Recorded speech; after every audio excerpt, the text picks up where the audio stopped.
이름으로 축복합니다. 같은 교회 다니는 이 4명의 친구가 우리가 좀 이제 신앙생활 열심히 하자 그래서 의기를 투합해서 4명이서 일정한 시간에 교회에서 모여서 큐티를 하기로 했어요. 그래서 이제 야고보서를 이렇게 큐티를 하고 있는데 야고보서 5장 16절 말씀이 이 4사람이 마음에 딱 감동이 됐어요. 뭐냐면 너희 죄를 서로 고백하라, 그런 이제 말씀이었어요. 그래서 야, 이 말씀이 참 은혜롭다. 우리가 죄 지은 것들을 우리가 은밀한 죄들을 다 우리가 서로 고백하면서 다시는 이 죄를 짓지 말자. 그래서 이제 한 명씩 돌아가면서 죄를 고백하기로 했는데, 첫 번째 친구가 나는 교회 다니지만 맨날 술 담배 많이 해. 그래서 그게 참 하나님 앞에 죄스럽다. 이렇게 이제 고백을 했어요. 그러니까 두 번째 친구가 나는 좀 여자 관계가 복잡해. 이렇게 자기 죄를 또 고백을 했어요.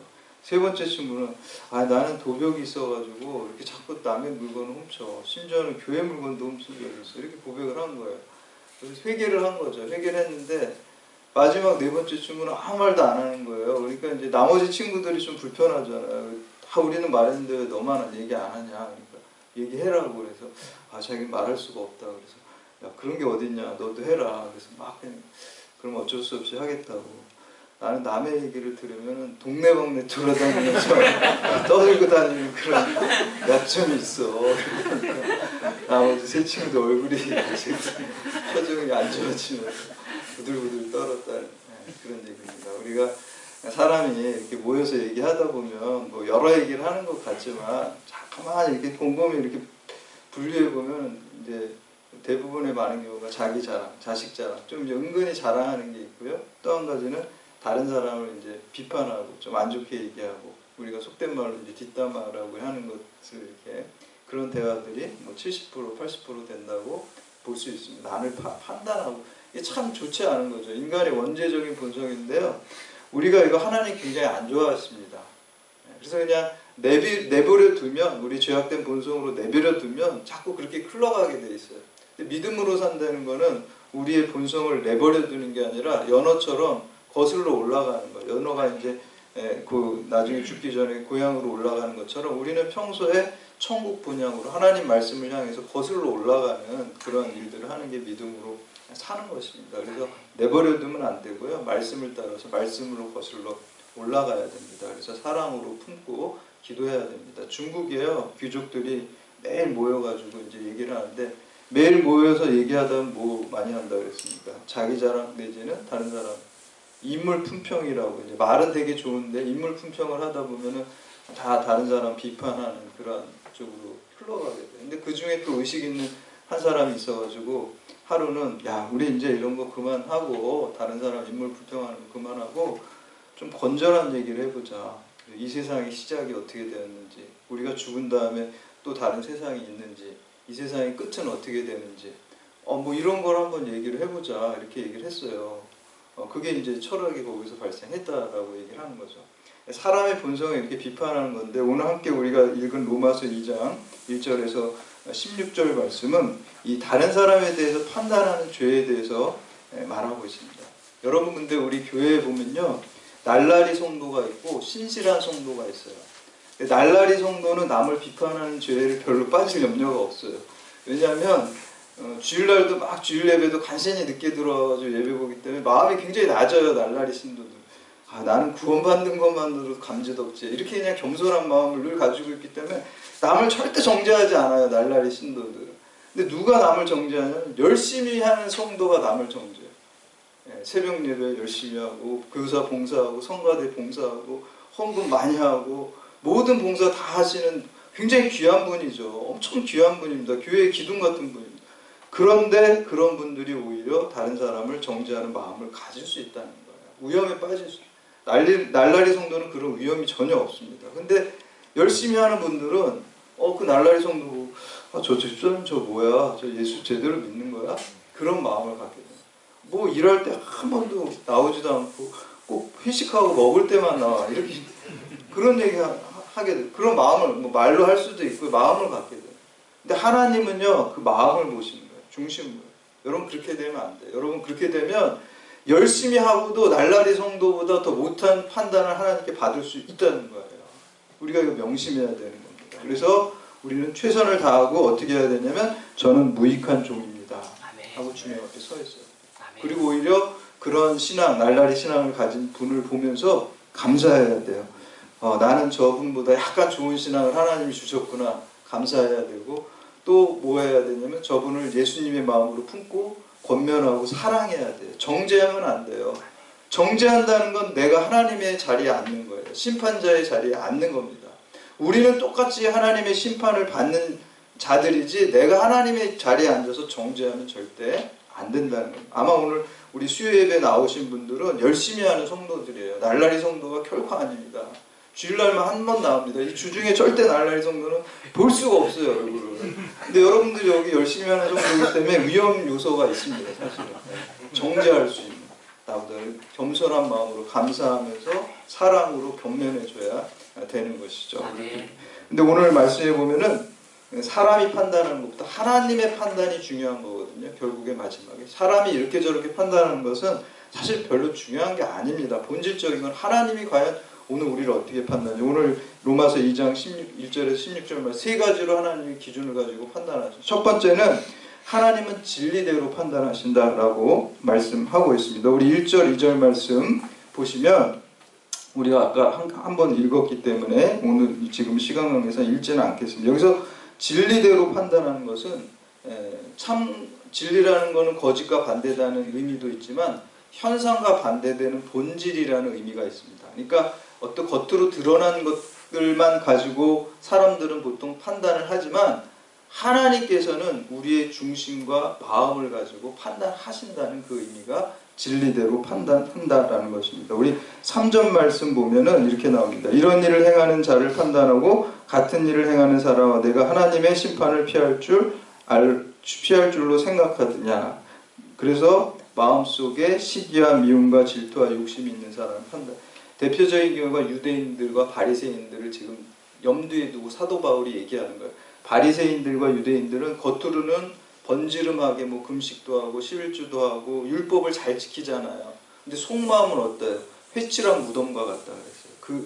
그들을 예수님께서 위선자들이라고 그러고 또 회칠한 무덤이라고 그러고 독사의 자식들이라고 본질로 판단하고 진리로 판단하십니다. 그래서 여러분, 하나님께서 우리의 중심을 가지고 우리의 마음을 다 판단하시는 것입니다. 두 번째는 하나님은 행한 대로 판단하십니다. 우리가 그 로마서 하면 이신칭의죠. 믿음으로 말미암아 구원받는다 그랬는데 단순히 그게 아니라 우리가 믿음으로 구원받는 건 맞지만 모든 믿음으로 구원받는 게 아니에요. 이단적인 믿음으로 구원받지 않습니다. 거짓된 믿음으로 구원받지 않습니다.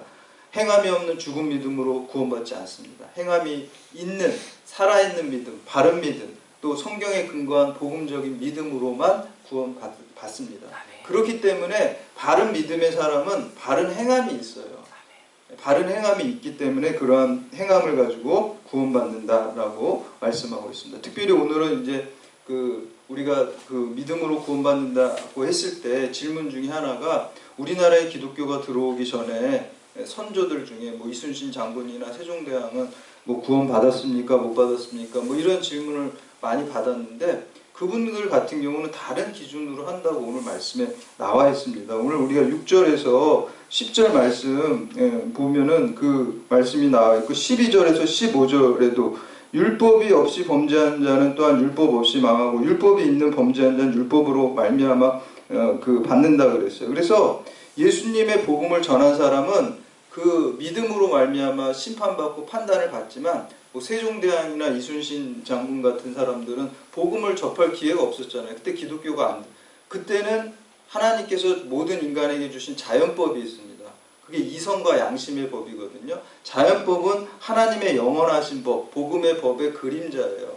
사실 우리가 많이 가지고 있는 헌법이나 이런 것들도 하나님이 주신 영원한 법, 거기에 근거한 자연법을 통해서 나오는 것들이거든요. 믿지 않는 사람들은 그걸 의식하지 않아서 그렇지 하나님께서 창조하실 때 영원한 법의 그림자인 자연법을 이성과 양심에다 다 만들어 주셨다는 거예요. 거기에 근거해서 법을 만드는 거예요. 그래서 복음을 한 번도 접하지 못한 사람들은 그 자연법 그리고 그들의 행동, 그들의 삶으로서 하나님께서 다른 기준을 가지고 심판하신다는 것입니다. 그러나 복음을 접했던 사람은 이신칭의, 믿음으로 말미암아 그들을 판단하는 것을 볼 수가 있습니다. 마지막으로 세 번째는 하나님은 은밀한 것까지 판단하십니다. 옛날에 한 유명한 종교 지도자가 그런 고백을 하는 것을 볼 수가 있어요. 평생 동안 존경받는 분이고 누구라고 이름만 대면 알 수 있는 분인데 그분이 나중에 그런 인터뷰를 하더라고요.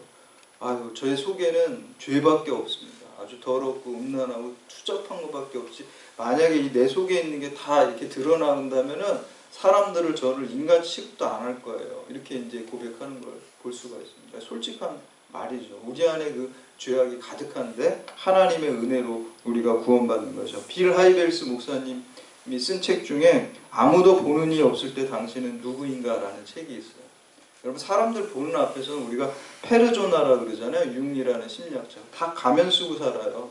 그러나 정말 중요한 것은 하나님께서 은밀한 곳에서 우리를 보시는, 아무도 없을 때 내가 누구인가, 이게 가장 중요하고 하나님은 그것을 따라서 판단하십니다.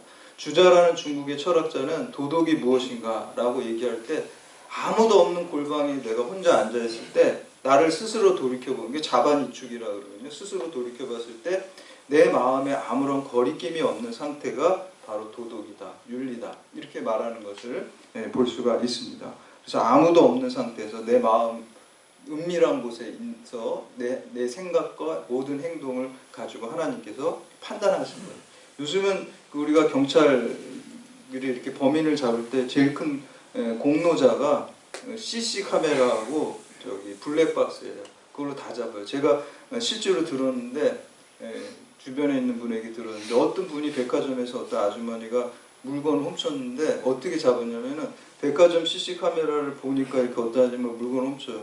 밖으로 나가는 거리에 있는 CC 카메라 따라가고 버스를 탔는데 버스에 또 블랙박스를 보고 집까지 찾아갔대요. 그거 계속 따라가가지고. 그래서 실제로 잡았다는 거예요.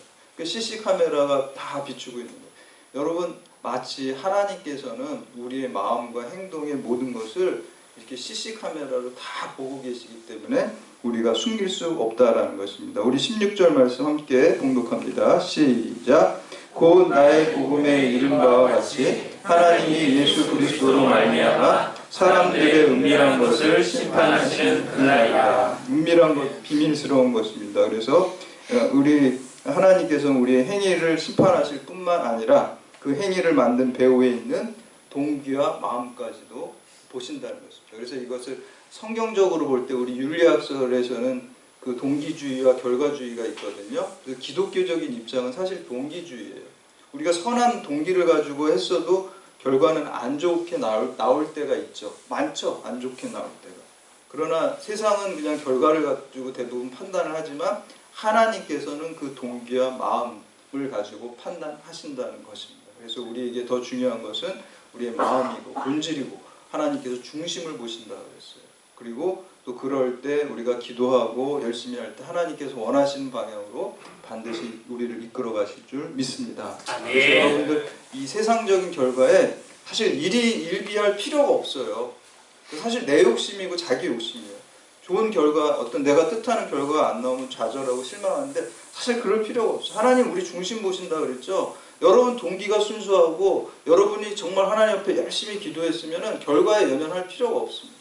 하나님께서 다 좋은 길로 더 인도하시고 우리가 생각지도 못한 길로 인도하시는 것을 믿으시길 바랍니다. 아멘. 눈앞에 이렇게 가시적인 것에 좌우하는 일희일비하는 믿음이 아니라 내 마음이 순수하고 주님께 향했으니 내 기도가 간절하니 하나님께서 그 마음을 이미 다 받아주신 줄 믿으시기 바랍니다. 그래서 하나님의 이러한 기준을 가지고 믿음으로 사시고 승리하시는, 또 그리고 영원한 상급을 얻는 여러분들 다 되시기를 주님의 이름으로 축원합니다. 아멘.